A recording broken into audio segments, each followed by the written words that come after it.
بسم اللہ الرحمن الرحیم۔ السلام علیکم۔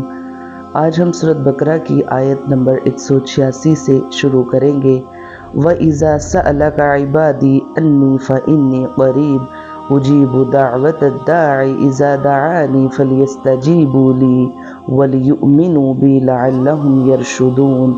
أُحِلَّ لَكُمْ لَيْلَةَ الصِّيَامِ الرَّفَثُ إِلَىٰ نِسَائِكُمْ هن لباس لكم وأنتم لباس لهن علم الله أنكم كنتم تختانون أنفسكم فتاب عليكم وعفى عنكم فالآن باشروهن وابتغوا ما كتب الله لكم وكلوا واشربوا حتى يتبين لكم الخيط الأبيض من الخيط الأسود من الفجر ثم أتموا الصيام إلى الليل ولا تباشروهن وأنتم عاكفون في المساجد تلك حدود الله فلا تقربوها كذلك يبين الله آياته للناس لعلهم يتقون۔ اور اے حبیب، جب تم سے میرے بندے میرے بارے میں سوال کریں تو بے شک میں نزدیک ہوں، میں دعا کرنے والے کی دعا قبول کرتا ہوں۔ جب وہ مجھ سے دعا کریں تو انہیں چاہیے کہ میرا حکم مانیں اور مجھ پر ایمان لائیں تاکہ ہدایت پائیں۔ تمہارے لیے روزوں کی راتوں میں اپنی عورتوں کے پاس جانا حلال کر دیا، وہ تمہارے لیے لباس ہیں اور تم ان کے لیے لباس ہو۔ اللہ کو معلوم ہے کہ تم اپنی جانوں کو خیانت میں ڈالتے تھے، تو اس نے تمہاری توبہ قبول کی اور تمہیں معاف فرما دیا، تو اب ان سے مباشرت کر لو اور جو اللہ نے تمہارے نصیب میں لکھا ہوا ہے اسے طلب کرو اور کھاؤ اور پیو یہاں تک کہ تمہارے لیے فجر سے سفیدی صبح کا ڈورا سیاہی رات کے ڈورے سے ممتاز ہو جائے، پھر رات آنے تک روزوں کو پورا کرو اور عورتوں سے مباشرت نہ کرو جبکہ تم مسجد میں اعتکاف سے ہو۔ یہ اللہ کی حدیں ہیں تو ان کے پاس نہ جاؤ۔ اللہ یوں ہی لوگوں کے لیے اپنی آیات کھول کر بیان فرماتا ہے تاکہ وہ پرہیزگار ہو جائیں۔ مرد و عورت کی باہمی پردے والی ایسی باتیں کرنا جو سب کے سامنے نہ کی جا سکیں، اور یہاں اس سے مراد جمع کرنا ہے۔ اللہ تعالیٰ کے لکھے ہوئے کو طلب کرنے سے ایک مراد یہ بھی ہے کہ عورتوں سے مباشرت اولاد حاصل کرنے کی نیت سے ہونی چاہیے، جس سے مسلمانوں کی افرادی قوت میں اضافہ ہو اور دین قوی ہو۔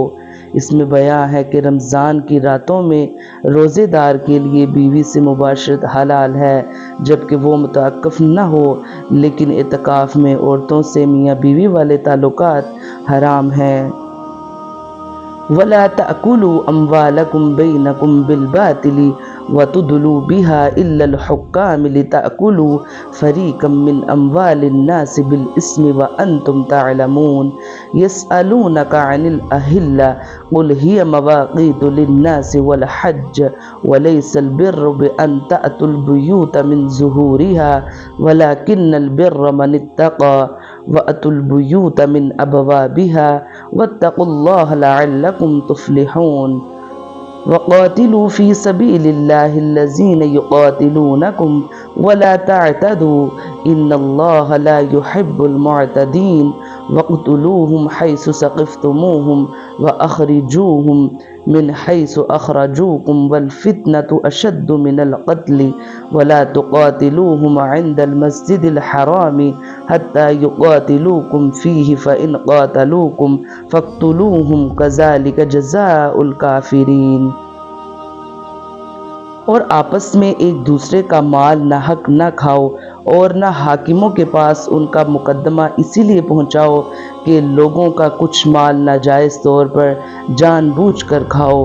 تم سے نئے چاند کے بارے میں سوال کرتے ہیں، تم فرما دو یہ لوگوں اور حج کے لیے وقت کی علامتیں ہیں، اور یہ کوئی نیکی نہیں کہ تم گھروں میں پچھلی دیوار توڑ کر آؤ، ہاں اصل نیک تو پرہیزگار ہوتا ہے۔ اور گھروں میں ان کے دروازوں سے آؤ اور اللہ سے ڈرتے رہو اس امید پر کہ تم فلاح پاؤ، اور اللہ کی راہ میں ان سے لڑو جو تم سے لڑتے ہیں، اور حد سے نہ بڑھو، بے شک اللہ حد سے بڑھنے والوں کو پسند نہیں کرتا۔ اور دوران جہاد کافروں کو جہاں پاؤ قتل کرو اور انہیں وہاں سے نکال دو جہاں سے انہوں نے تمہیں نکالا تھا، اور فتنہ قتل سے زیادہ شدید ہوتا ہے۔ اور مسجد حرام کے پاس ان سے نہ لڑو جب تک وہ تم سے وہاں نہ لڑیں، اور اگر وہ تم سے لڑیں تو انہیں قتل کرو، کافروں کی یہی سزا ہے۔